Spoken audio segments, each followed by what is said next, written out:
resources, competency assessment, we are undertaking major change and transformation in higher education. Woodrow Wilson said that it's easier to move a cemetery than the college curriculum. You know that.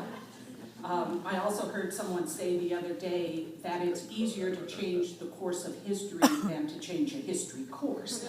But others say that higher education resists change and that the academic culture strangles innovation and reform.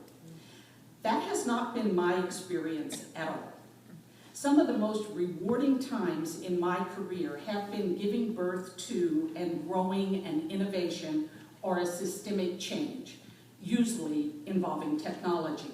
And I still get excited that back in the 1980s, way back then, when I was the Senior Director of Occupational and Technical Education for the Los Angeles Community College District, we took semi-tractor trailers and we equipped them as computer numerical control and CAD/CAM and office automation labs, and we used to truck them from company site to company site so that the employees before or after work or during their lunch hour could come out and learn state-of-the-art skills. And as Denise mentioned, for 20 years I was president of Rio Salado College, which is the largest online community college in the country.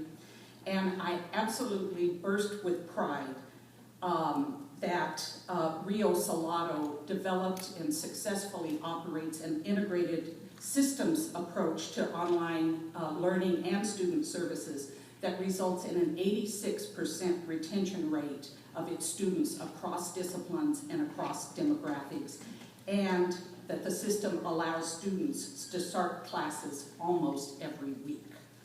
No semesters at Rio Salado, no quarters at Rio Salado. And today, Foothill De Anza, here in the heart of the Silicon Valley, is a test bed for startups like LearnUp, OpenStudy, InternBound, and Zimride. And we are currently in active discussions about partnerships with our neighbors, Coursera, Udacity, and the Khan Academy. It is true that we are still weathering the worst financial crisis in the history of California community colleges, and that we are cutting sections, turning away students, reducing staff, and curtailing services.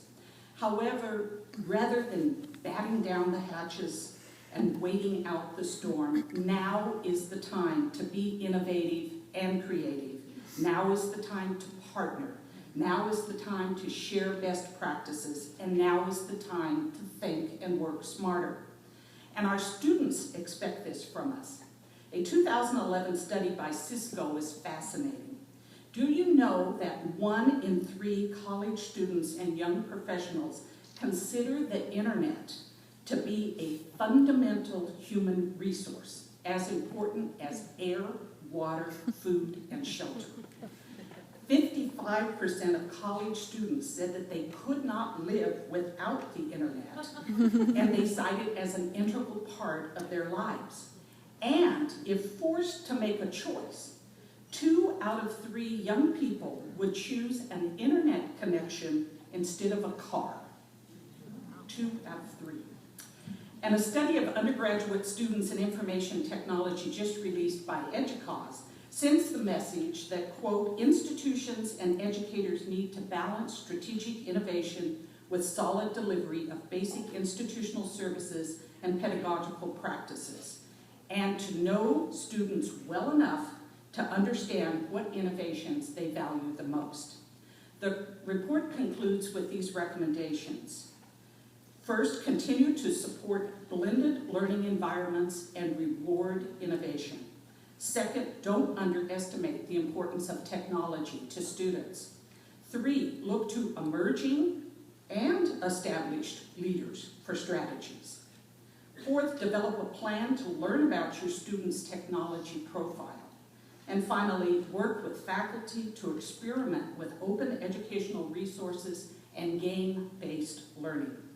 The program that's been put together for you today goes a long way towards assisting you in addressing these recommendations. So please take full advantage of it. My final bit of advice is to be open-minded, collaborate, innovate, welcome change,